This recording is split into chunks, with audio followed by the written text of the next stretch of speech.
تاکہ ہم کار میں موجود فالتو پہیہ لگا لیں، مگر انہوں نے ہماری ایک بات نہ سنی۔ میں تو اس طرح کی کار میں بیٹھ کر کسی شادی کی تقریب میں شرکت کے لیے جانا بھی شرمناک سمجھتا ہوں۔ اس وقت تو میں اپنے ایک بیمار دوست کی عیادت کے لیے جا رہا ہوں، مجھے آن بان کی ضرورت نہیں۔ واقعہ تو یہ ہے کہ کار خراب ہو جانے سے مجھے خوشی ہوئی ہے، کیونکہ اب میں پیدل چل سکوں گا۔ یہ کہہ کر وہ اسی پگڈنڈی پر چل پڑے جس پر وہ بچپن سے چلتے آئے تھے اور جس پر پہاڑی باشندوں کی لاتعداد نسلیں یکے بعد دیگرے ہمارے گاؤں آتی رہی ہیں۔ ہم نے دوسرا پہیہ لگایا اور شاہراہ سے ہوتے ہوئے ٹھیک اسی وقت گاؤں پہنچے جب ابا گاؤں میں داخل ہو رہے تھے۔ مخاش قلعہ میں واپسی پر عبد الرحمن دانیالوف نے تردد کے ساتھ ابا سے حادثے کے بارے میں پوچھا۔ کار تو بہت اچھی تھی، ابا نے طنزیہ لہجے میں کہا، بس ذرا سا اور خراب ہو جاتی تو سب کچھ ٹھیک ہوتا۔ یاد کی ایک جھلک۔ زندگی کے آخری برسوں میں ابا بے حد علیل رہا کرتے تھے۔ ابا پر بیماری کا حملہ اچانک پہاڑی علاقوں کے ایک دورے کے درمیان ہوا، جہاں انہیں اپنے حلقہ انتخاب میں لوگوں سے خطاب کرنا تھا۔ سوویت یونین کی اعلیٰ سوویت کے لیے الیکشن ہونے والا تھا اور انہیں امیدوار نامزد کیا گیا تھا۔ وہ ضلع کے صدر مقام تک تو کار سے گئے تھے، لیکن انہیں پہاڑی علاقے میں اپنا سفر گھوڑے پر کرنا تھا۔ ابا کو پرسکون اور فرمانبردار گھوڑے پسند تھے۔ عام طور پر وہ بہت آہستہ گھوڑا چلایا کرتے تھے، بار بار گھوڑے سے اتر جاتے اور اس کی باگ پکڑ کر چہل قدمی کرنے لگتے۔ چہل قدمی سے ابا کو سب سے زیادہ خوشی ہوتی تھی۔ مقامی حکام نے غیر معمولی طور پر ابا کا خیال کیا۔ انہوں نے اپنے ہونے والے نمائندے کے لیے ایک جوان اور تیز رفتار گھوڑے کا اہتمام کیا تھا۔ جو کچھ ہوا اس کا الزام ان کے سر نہیں، کیونکہ ان بیچاروں نے تو بڑی نیک نیتی کے ساتھ اپنے معزز مہمان کے لیے علاقے کے بہترین گھوڑے کا اہتمام کیا تھا، اور یہ 72 سالہ بزرگ بھی اپنے میزبانوں کی دل شکنی نہیں کرنا چاہتا تھا۔ چنانچہ اس نے اپنی ضعیفی بھلا دی اور جوانوں کی طرح اچھل کر اس گھوڑے پر سوار ہو گیا۔ معمر شاعر کو چاروں طرف سے نوجوان گھڑ سوار گھیرے ہوئے تھے اور یوں لگ رہا تھا جیسے کوئی امام اپنے نائبوں کے ساتھ کہیں سفر کر رہا ہو۔ جواں سال گھڑ سواروں نے اپنے اپنے گھوڑوں کی باگ سنبھالی، ایڑ لگائی اور تیزی کے ساتھ چابک لہراتے مختلف راستوں سے مختلف دیہاتوں کی طرف یہ اعلان کرنے چل دیے کہ حمزہ وہاں آنے والے ہیں۔ جوش و خروش کی اس فضا سے ابا کا گھوڑا بھی متاثر ہوئے بغیر نہ رہ سکا اور تیزی کے ساتھ آگے بڑھا اور اس مجنونانہ دوڑ میں شامل ہو گیا۔ زین پر بیٹھے ضعیف العمر شاعر کو اس دوڑ نے جھنجھوڑ کر رکھ دیا۔ ان کی طبیعت بگڑنے لگی اور بگڑتی ہی چلی گئی، یہاں تک کہ وہ گھوڑے سے نیچے آ رہے۔ مخاش قلعہ واپس آئے تو ابا بہت بیمار تھے اور یہ مرض ان کی جان ہی لے کر ٹلا۔ شاعری کا بھی یہی حال ہے، انہوں نے کھانستے ہوئے کہا تھا۔ شاعر کو چاہیے کہ وہ اپنے ہی گھوڑے پر سواری کرے، اسی گھوڑے پر جس کا وہ عادی ہے، اور کسی غیر کے گھوڑے پر سوار نہ ہو جس کو وہ قابو میں نہ رکھ سکے۔ غیر کا گھوڑا یقیناً کہیں جا کر اسے دغا دے گا۔ ابا کے بارے میں گفتگو کرنی ہو تو میں بے تکان بول سکتا ہوں، لیکن اب میں آپ سے ان کے ایک دوست ابو طالب کا ذکر کرنا چاہتا ہوں، جن کے ساتھ میں نے کل کا پورا دن گزارا ہے۔ ابو طالب کے ساتھ ایک دن میرے لیے اپنی کسی ناتمام نظم کو جو کسی وجہ سے ادھوری رہ گئی ہو پورا کرنا مشکل ترین کام ہوتا ہے۔ پہاڑی لوگ کہتے ہیں کہ مینڈک کے دم نہ ہونے کی وجہ یہ ہے کہ دم لگانے کا کام اس کی تخلیق کے وقت اگلے دن کے لیے ملتوی کر دیا گیا تھا۔ صبح کو میں نے یہ فیصلہ کیا کہ وہ لمبی نظم جو میں نے 15 دن پہلے شروع کی تھی آج پوری کر ڈالوں۔ اس کے لیے ایک پورا دن درکار تھا، اس لیے میں نے اپنے بچوں کی کھلائی فروسیہ سے کہا، اگر کوئی مجھے پوچھنے آئے تو کہہ دینا کہ میں باہر گیا ہوں، اور اگر کوئی ضروری کام ہو تو دن کے کھانے کے بعد ہی گھر پر مل سکوں گا۔ یہ کہہ کر میں نے زینے طے کیے، اپنے کمرے میں آیا اور کام شروع کر دیا۔ لیکن سڑک کا شور و غل مجھ تک پہنچ رہا تھا۔ ابھی زیادہ دیر نہیں گزری تھی کہ میں نے پھاٹک کھلنے کی آواز سنی، پھر فوراً ہی گھنٹی بجی۔ میں یہ تو نہ سن سکا کہ فروسیہ کیا کہہ رہی ہے، مگر ابو طالب کی آواز صاف سنائی دے رہی تھی۔ میں جس کرسی پر بیٹھا تھا اچانک وہ یوں لگنے لگی جیسے جلتا ہوا توا ہو یا کانٹوں بھرا بستر۔ کبھی بھی ایسا نہیں ہوا کہ ابو طالب حمزہ اور اب رسول کے دروازے پر سے اس طرح واپس لوٹے ہوں۔ کبھی ایسا نہیں ہوا کہ وہ دروازے پر آئے ہوں اور گھر میں داخل ہوئے بغیر لوٹ گئے ہوں۔ یہ بات وہم و گمان میں بھی نہیں آ سکتی، لیکن ساتھ ہی ساتھ ایک عجیب صورتحال پیدا ہو گئی تھی۔ نہ تو میں یہ برداشت کر سکتا تھا کہ ابو طالب مایوس لوٹیں، اور نہ ہی یہ بات کچھ اچھی لگتی تھی کہ فروسیہ کو جھوٹا ثابت کیا جائے، جس نے میرے حکم کی تعمیل کرتے ہوئے ابو طالب سے کہہ دیا تھا کہ میں گھر پر موجود نہیں ہوں اور سہ پہر کے بعد واپس آؤں گا۔ آخر دل نے دماغ پر فتح پا لی۔ میں نے کھڑکی سے سر باہر نکالا اور ابا کے پرانے دوست سے کہا، آئیے ابو طالب، میں یہاں ہوں۔ اللہ تیرا شکر ہے، کیا حمزہ کے بیٹے پر ایسا وقت آ سکتا ہے کہ وہ اپنے قرض خواہوں سے چھپنے لگے؟ ابو طالب نے فوراً اپنی پاپاخ اتاری اور فروسیہ کو ایک طرف ہٹاتے ہوئے اندر آ گئے۔ انہوں نے ترچھی نگاہوں سے فروسیہ کو دیکھتے ہوئے کہا، رسول، اس عورت کو سمجھا دو کہ جب ابو طالب دروازے پر آتا ہے تو یہ اپنے آپ کھل جاتا ہے، اور رسول ہمیشہ اس سے ملنے کے لیے گھر پر موجود رہتا ہے۔ ہاں، اسے یہ بھی بتا دو کہ اگر تم نہ بھی ہو تو اس گھر میں ہمیشہ ابو طالب کے لیے کھانے اور پینے کا سامان موجود رہتا ہے، اور اگر اسے رات گزارنی ہو تو اس کا انتظام بھی ہو جاتا ہے۔ اس میں فروسیہ کی غلطی نہیں، قصور فاطمہ کا ہے۔ صبح جب وہ کام پر جا رہی تھی تو وہ فروسیہ کو یہ حکم دے گئی تھی کہ جو بھی مجھ سے ملنے آئے اس سے کہہ دے کہ میں گھر پر نہیں ہوں۔ میری بیوی میرا بڑا خیال رکھتی ہے۔ بیوی کی موجودگی بھی کتنی بڑی چیز ہے، سارا قصور اس کے سر ڈال دو اور خود سارے الزام سے بری ہو جاؤ۔ فاطمہ کبھی بھول ہی نہیں سکتی کہ آج جمعرات ہے۔ ابو طالب نے اپنی جھبری شرابور پاپا کھلاتے ہوئے کہا، جمعرات کی ایسی کیا خاص خصوصیت ہے؟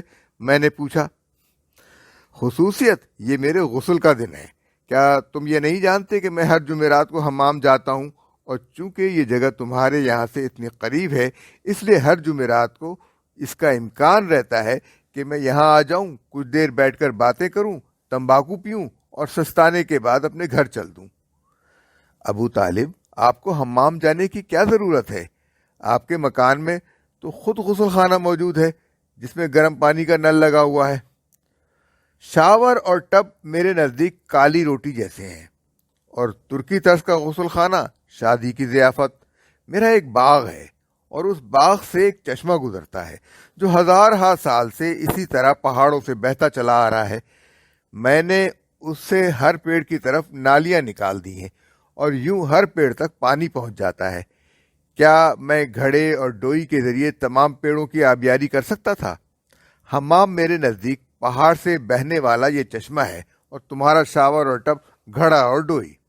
نہیں رسول، یہ کھلونے بچوں کے شاعر نور الدین یوسفوف کے لیے ہی رہنے دو۔ میں نے سنا ہے کہ وہ کسی کٹ پتلی ڈرامے کا منظرنامہ لکھ رہا ہے۔ تم اپنا شاور اور ٹب اس کی کٹ پتلیوں کے حوالے کر دو۔ اس وقت آپ حمام سے لوٹ رہے ہیں، غالباً ایک پیالی چائے پینے میں آپ کو کوئی اعتراض نہ ہوگا، میں نے اپنے کمرے میں پہنچ کر کہا۔ واللہ چائے کا خیال برا تو نہیں، لیکن اگر شوربہ مل جائے تو کیا کہنا، اور خدا کی قسم شراب تو اور بھی اچھی رہے گی، مگر بھئی غسل کے بعد سب سے اچھی چیز ہے تھوڑی سی خالص ودکا۔ کچھ شوربہ تو ہے مگر کل کا ہے، ابھی تو صبح ہوئی ہے، آج کے لیے شوربہ تیار نہیں ہو پایا ہے۔ اچھا تو شروعات باسی شوربے سے ہی ہو جائے، جب تک ہم اسے ختم کریں گے آج کا شوربہ بھی تیار ہو جائے گا۔ ادھر فروسیہ میز پر سامان لانے میں مشغول تھی، ادھر میں ابو طالب کو شراب کا ذخیرہ دکھانے لگا جو بیرونی شرابوں پر مشتمل تھا۔ میں مختلف ملکوں سے رم، برانڈی، جن، وسکی، کالوادوس، ایفسنتنی شراب، ورماؤتھ، سلیودسی، نیز ہنگری کی یونیکیم وغیرہ کی رنگا رنگ بوتلیں ساتھ لایا تھا۔ برانڈی بھی طرح طرح کی تھی، مارٹینی، کامس، پلسک۔ ابو طالب، آپ کے لیے کون سی بوتل نکالی جائے؟ رسول، یہ ساری واہیات چیزیں میرے سامنے سے ہٹا لو۔ اگر واقعی تم میری خاطر کرنا چاہتے ہو تو مجھے معمولی قسم کی وودکا کا ایک گلاس دے دو۔ وودکا محض اس لیے اچھی نہیں رہے گی کہ ہم اس سے پوری طرح واقف ہیں، بلکہ اس لیے بھی کہ وہ بھی ہمیں اچھی طرح جانتی ہے۔ اب تک جو کچھ تم نے دکھایا، ہو سکتا ہے وہ ساری شرابیں اچھی ہوں، لیکن یہ ساری بوتلیں دور دراز ملکوں سے آئی ہیں، ایسی زبانیں بولتی ہیں جن سے میں واقف نہیں، اور میں جو زبان بولتا ہوں اس سے یہ بوتلیں نامانوس ہیں۔ اور یہی حال ہماری مختلف عادتوں اور کردار کا ہے، ہم ایک دوسرے کو قطعی نہیں جانتے۔ تمہاری یہ بوتلیں اجنبی مہمانوں کی طرح ہیں، جن سے اچھی طرح واقف ہونے کے لیے سب سے پہلے تو ایسی زبان چاہیے جو ہم دونوں کو آتی ہو، پھر کچھ اور قربت اور بے تکلفی چاہیے، تب جا کر کہیں ایک دوسرے کے ساتھ ارتباط قائم ہو سکتا ہے۔ مجھے شک ہے کہ ان بوتلوں کے ساتھ یہ رشتہ قائم ہو سکے گا۔ تم انہیں اپنے دوست ماسکو کے ادیبوں کے لیے محفوظ رکھو، ان لوگوں کے لیے چھوڑ دو جو گھر کے چولہے پر ماں کے ہاتھوں تیار ہونے والے کھانے کا مزہ بھول گئے ہوں۔ مشکل یہ تھی کہ میرے اس ذخیرے میں وودکا کی ایک بوتل بھی نہ تھی۔ میں نے کچھ ایسا ظاہر کیا جیسے میں فوراً بازار جا کر وودکا لانے کے لیے تیار ہوں۔ ساتھ ساتھ یہ امید بھی تھی کہ ابو طالب مجھے جانے نہیں دیں گے، کیونکہ بارش بھی ہو رہی تھی اور سرد ہوائیں بھی چل رہی تھیں۔ پھر گھر میں شراب کی بوتلیں بھری ہوئی تھیں، اور یقیناً یہ ایک بے تکی بات تھی کہ جب بہترین فرانسیسی برانڈی کی بوتلیں سامنے ہوں تو وودکا کی فرمائش کی جائے۔ اور ابو طالب نے مجھے روکنے کی کوشش بھی کی۔ رسول، کوئی بھی دیکھ سکتا ہے کہ بال پک جانے کے باوجود تم ابھی تک جوان ہو، کیا یہ ضروری ہے کہ تم خود جاؤ؟ کیا کوئی ایسا آدمی بازار نہیں بھیجا جا سکتا جو تم سے کم عمر ہو؟ ایسا کرو کہ باہر نکل کر پڑوسی کے لڑکے سے یہ درخواست کرو کہ وہ بازار جا کر وودکا لے آئے۔ مجھے کوئی جلدی نہیں ہے، میں اس کی واپسی تک انتظار کر سکتا ہوں۔ میں نے ابو طالب کی بات مان لی، پڑوسی لڑکے کو کچھ پیسے دیے، وہ دکان کی طرف روانہ ہو گیا۔ اس درمیان ابو طالب نے ادھر ادھر دیکھنا شروع کر دیا۔ مجھے تمہارے گھر میں پہاڑی علاقے سے آیا ہوا کوئی مہمان نظر نہیں آ رہا ہے، کیا یہاں کوئی ایسا آدمی نہیں ہے؟ نہیں، آج تو نہیں ہے۔ جب تمہارے والد اور میرے دوست حمزہ زندہ تھے تو یہاں ہمیشہ لوگ ٹھہرا کرتے تھے۔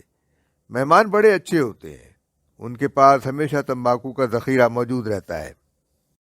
سگریٹ پینی ہو تو میں آپ کی خدمت میں لاتعداد سگریٹیں اور سگار پیش کر سکتا ہوں، میں نے دراز سے سگار کیس نکالتے ہوئے کہا، جس میں طرح طرح کے سگار اور سگریٹیں بھری ہوئی تھیں۔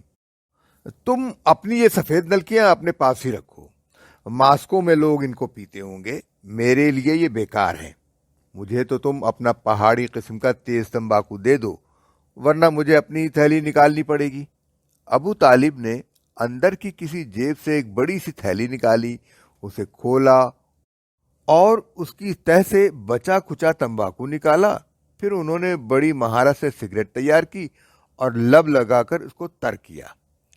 کہاں یہ سگریٹ اور کہاں وہ تمہاری صاف ستھری ننھی منی لڑکیاں، ہے کوئی مقابلہ ان کا؟ میری سگریٹ کی اپنی شخصیت ہے، روئے زمین پر یہ اپنا ثانی نہیں رکھتی، جبکہ تمہاری جیسی ہزارہ سگریٹیں مل جائیں گی۔ تم بتاؤ، ڈبیا سے بنی بنائی سگریٹ نکال کر پینے میں زیادہ مزہ ہے یا اپنے لیے اس جیسی شاندار سگریٹ تیار کرنے میں؟ میں تو سگریٹ پینے کا لطف اسی وقت سے لینا شروع کر دیتا ہوں جب وہ تیاری کے مراحل سے گزر رہی ہوتی ہے۔ اپنے آپ کو اس لطف سے محروم رکھنے سے کیا فائدہ؟ میں نے سوئٹزرلینڈ یا بیلجیم کا بنا لائٹر جلایا، لیکن ابو طالب نے میرا ہاتھ ہٹا دیا۔ انہوں نے اپنی جیب سے لوہے کا ایک ٹکڑا، چکماق اور سن کی ایک لڑی نکالی۔ سن کی لڑی کا ایک سرا چکماق پر رکھا اور لوہے کے ٹکڑے سے اس پر ضرب لگائی۔ چنگاری سی پیدا ہوئی اور سن کی لڑی نے آگ پکڑ لی۔ انہوں نے ہوا میں اسے ذرا دیر لہرایا، شعلہ بھڑک اٹھا، جس سے اپنی سگریٹ جلائی، اور سن میری ناک کے قریب لہراتے ہوئے بولے، اسے سونگ، کیسی خوشبو آ رہی ہے نا؟ اور تمہارے لائٹر سے کیسی بو آتی ہے؟ کچھ دیر کے لیے ابو طالب دھوئیں کے بادل میں ڈوب گئے۔ پھر اس بادل سے ابھرتے ہوئے بولے، رسول مجھے ایک بات بتاؤ، تمہارے بال اتنی جلدی پک کیسے گئے؟ میں تو نہیں جانتا، لیکن مجھے اپنے بڑھاپے کا سبب معلوم ہے، تو بتائیے نا۔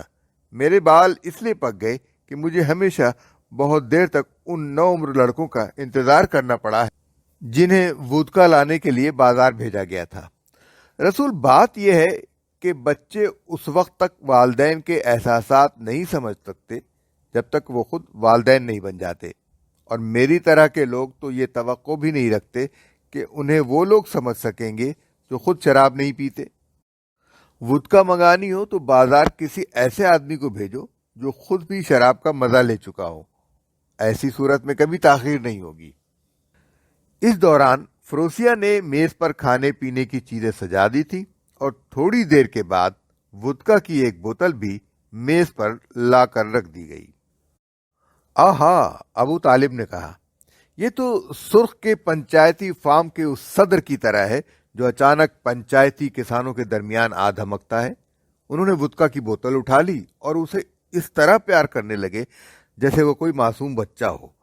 ہائے ہائے، کتنی خوبصورت بوتل ہے، مجھے یقین ہے کہ جو لڑکا یہ بوتل لایا ہے بڑا ہو کر بہت اچھا انسان نکلے گا۔ اس کے بعد ابو طالب نے ان جاموں پر نظر ڈالی جو میز پر قرینے سے رکھے ہوئے تھے۔ انہوں نے اس طرح منہ بنایا جیسے کوئی کڑوی چیز کھا لی ہو یا دانت میں درد ہونے لگا ہو۔ انہوں نے اپنے سامنے رکھا ہوا جام اٹھا لیا، اسے الٹا پلٹا اور پھر اس کے اندر جھانکنے لگے۔ میرے خیال میں اس وقت ان کا جی یہ چاہ رہا تھا کہ اس چھوٹے سے جام میں اپنی سگریٹ بھر دیں اور یوں اپنے اس جذبہ تحقیر کا اظہار کریں جو ان کے دل میں مچل رہا تھا۔ میں نے شراب پینے کا ایک بڑا سا سینگ ابو طالب کے آگے بڑھا دیا جو مجھے جارجیا سے تحفے میں ملا تھا۔ معمر شاعر نے خاصی دیر تک اس کا جائزہ لیا اور پھر ان الفاظ میں اپنا فیصلہ سنا دیا، یہ سینگ بہت اچھا ہے، لیکن اگر اس پر چاندی کی لیس نہ لگی ہوتی تو اس کی خوبصورتی دو چند ہو جاتی۔ اس سینگ پر چاندی ویسے ہی ہے جیسے کسی دولہا پر پٹکا ہو۔ آخر اس کی ضرورت بھی کیا تھی؟ کیا چاندی کی وجہ سے وودکا کا مزہ بہتر ہو جائے گا یا اس میں کچھ زیادہ تیزی پیدا ہو جائے گی؟ نہیں رسول، یہ نہیں چلے گا۔ مجھے تو تم کوئی معمولی سا گلاس لا دو، ویسا گلاس جیسا میں زندگی بھر استعمال کرتا رہا ہوں۔ مجھے اندازہ ہے کہ اس طرح کے گلاس میں شراب کے کتنے گھونٹ ہوتے ہیں، اور کب شراب نوشی روک دینی چاہیے اور کب تک اسے جاری رکھنا چاہیے۔ میں نے ابو طالب کی یہ خواہش بھی پوری کر دی۔ انہوں نے گلاس میں شراب بھری، روٹی کا ایک چھوٹا سا ٹکڑا اس میں ڈالا، پھر دارغین زبان میں بولے، درخواب۔ پھر انہوں نے شراب کا گلاس خالی کر دیا اور اطمینان کا سانس لے کر بولے، شراب پینے کے معنی کیا ہیں؟ یہ بتانا تو یقیناً مشکل ہے، ہو سکتا ہے اس لفظ کے معنی ہی نہ ہوں، لیکن ہر شخص جانتا ہے جب آپ درخواب کہتے ہیں تو آپ کی مراد کیا ہوتی ہے۔ گلاس خالی کرنے کے بعد ابو طالب نے اسے ایک طرف رکھا، شوربے کی پلیٹ اپنے قریب کھینچی، گوشت کی بوٹیاں الگ کی اور انہیں ایک دوسری تشتری میں جمع کر دیا، اور روٹی کے چھوٹے چھوٹے ٹکڑے شوربے میں حل کرنے لگے۔ وہ آہستہ آہستہ کھا رہے تھے، کھانے کا لطف لیتے ہوئے وہ گرم اور خوشبودار شوربہ چمچے میں بھر کر چٹخارا لیتے ہوئے حلق کے نیچے اتار رہے تھے۔ وقتاً فوقتاً وہ اتنے ہی مزے میں بوٹی کا ایک چھوٹا سا ٹکڑا کاٹتے اور اپنے منہ میں ڈال لیتے۔ میں نہیں سمجھتا کہ اگر انہوں نے گوشت کھانے کا کوئی اور طریقہ اختیار کیا ہوتا یا اپنی جیبی چھری کے علاوہ کوئی اور چھری استعمال کی ہوتی تو انہیں اس وقت جو مزہ مل رہا تھا اس کا آدھا مزہ بھی مل پاتا۔ گوشت اور شوربہ ختم ہو گیا تو ابو طالب نے میز پر بکھرے ہوئے روٹی کے تمام ٹکڑے جمع کیے اور انہیں بھی منہ میں بھر لیا۔ پھر انہوں نے تھوڑی سی وودکا پی اور اپنی مونچھیں صاف کیں۔ کیا اب آپ چائے پینا پسند کریں گے؟ کھانے کے بعد میں جو چیز پینا پسند کرتا ہوں وہ ہے مزید تمباکو۔ اچھا رسول، مجھے ایک بات تو بتاؤ، اگر تم سے پوچھا جائے کہ سگریٹ کی وہ کون سی خصوصیت ہے جو اسے دوسری چیزوں سے الگ کرتی ہے تو تم کیا جواب دو گے؟ میں اس کا جواب نہیں دے سکتا۔ بات یہ ہے کہ دوسری چیزوں کو آپ جتنا کھینچیے وہ بڑھتی جاتی ہے، جبکہ سگریٹ ہر کش پر گھٹتی جاتی ہے۔ انہوں نے اپنے اس سیدھے سادے معصوم لطیفے پر خوش ہو کر قہقہہ لگایا۔ ابو طالب، آپ بہت زیادہ سگریٹ پیتے ہیں، کیا یہ آپ کی صحت کے لیے مضر نہیں؟ لوگوں کا کہنا ہے کہ خود دیوتا بھی پیٹ بھر کھانے کے بعد سگریٹ پیتے ہیں۔ خیر، انہوں نے اپنی سگریٹ ختم کی اور پھر اچانک پوچھ بیٹھے، ادیبوں کی یونین کے بورڈ کی اگلی میٹنگ کب ہے؟ کل۔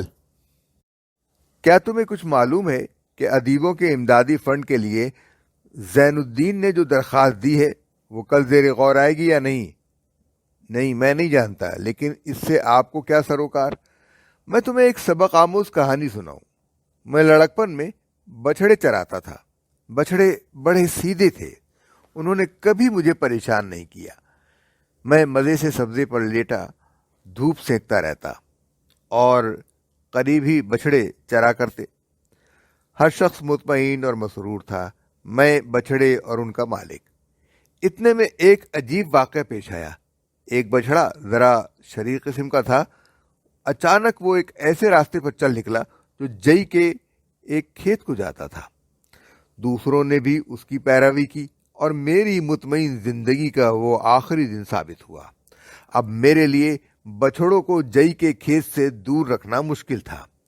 میں اب انہیں چھوڑ کر ایک قدم بھی آگے نہیں جا سکتا تھا۔ ادبی فنڈ اور ہمارے شاعروں کے ساتھ بھی کچھ ایسا ہی ہوا ہے۔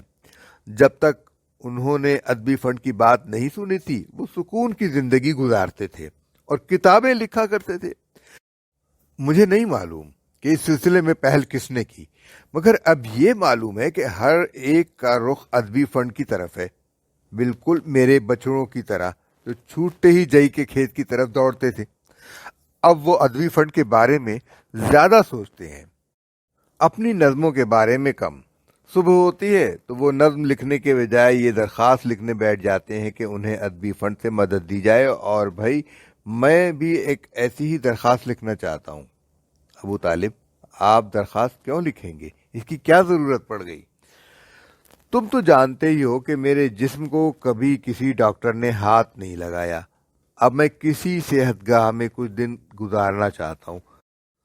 اگر آپ کی یہ خواہش ہے تو سمجھ لیجئے کہ صحت گاہ میں آپ کی جگہ محفوظ ہو گئی ہے اور ٹکٹ آپ کی جیب میں پہنچ چکا ہے۔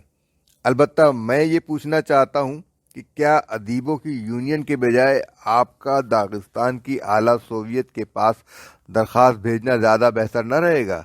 کیونکہ بہرحال آپ اعلیٰ سوویت کی مجلس صدارت کے رکن ہیں اور حکومت کی طرف سے قائم صحت گھر ادیبوں کے اپنے صحت گھر کے مقابلے میں زیادہ بہتر ہے۔ ابو طالب نے سر ہلایا اور زبان سے تت تت کی آواز نکالی۔ ان کے منہ سے نکلنے والی یہ آواز مختلف اوقات میں مختلف جذبات کی ترجمانی کرتی ہے، کبھی خوشی اور کبھی بے بسی و مایوسی کی، کبھی استعجاب کی اور کبھی نفی کی، اور اس وقت تو یہ آواز انکار ہی کی ترجمان تھی۔ نہیں رسول، پہلی بات تو یہ ہے کہ میں اعلیٰ سوویت کا رکن 4 سال کے لیے چنا گیا ہوں، جبکہ ادیب میں ساری زندگی رہا ہوں۔ دوسری بات یہ کہ کمزوریاں اور خامیاں تو دونوں ہی طرح کے صحت گھروں میں ہوں گی۔ اب تم ہی بتاؤ کہ تمہیں اور خپالائف کو تنقید کا نشانہ بنانا آسان ہے یا اعلیٰ سوویت کو؟ ٹھیک ہے، آپ درخواست مجھے دے دیجئے، کل ہی فیصلہ ہو جائے گا۔ میری درخواست تو مرزا لکھیں گے، کیونکہ میں نے زندگی میں کبھی کوئی درخواست نہیں لکھی ہے، اور تم لوگ ٹکٹ وغیرہ کا سارا بندوبست کر لینا۔ یہ کہتے ہوئے ابو طالب اٹھ کھڑے ہوئے، گویا جانے کا ارادہ رکھتے ہوں۔ ابو طالب، آپ کہاں جا رہے ہیں؟ میرا ارادہ یہ ہے کہ ذرا اشاعت گھر ہوتا جاؤں۔ لوگوں نے مجھے بتایا ہے کہ میری نئی کتاب چھپ گئی ہے۔ میں دیکھنا یہ چاہتا ہوں کہ یہ ہے کیا، بیٹا یا بیٹی۔ آج شام کو ٹیچرز کالج میں ہم نے ادیبوں اور طالب علموں کی باہمی ملاقات کا اہتمام کیا ہے۔ اگر موقع ہو تو آپ بھی آ جائیے۔ اچھی بات ہے، میں آؤں گا۔ کیا میں اپنا زورنا بھی ساتھ لاؤں؟ ابو طالب، آپ زورنا بجانے والے موسیقار نہیں ہیں، آپ شاعر ہیں۔ اپنی شاعری کا کوئی مجموعہ اپنے ساتھ لائیے گا۔ اچھا، تو پھر شام کو ملاقات ہوگی۔ یہ کہتے ہوئے ابو طالب رخصت ہوئے۔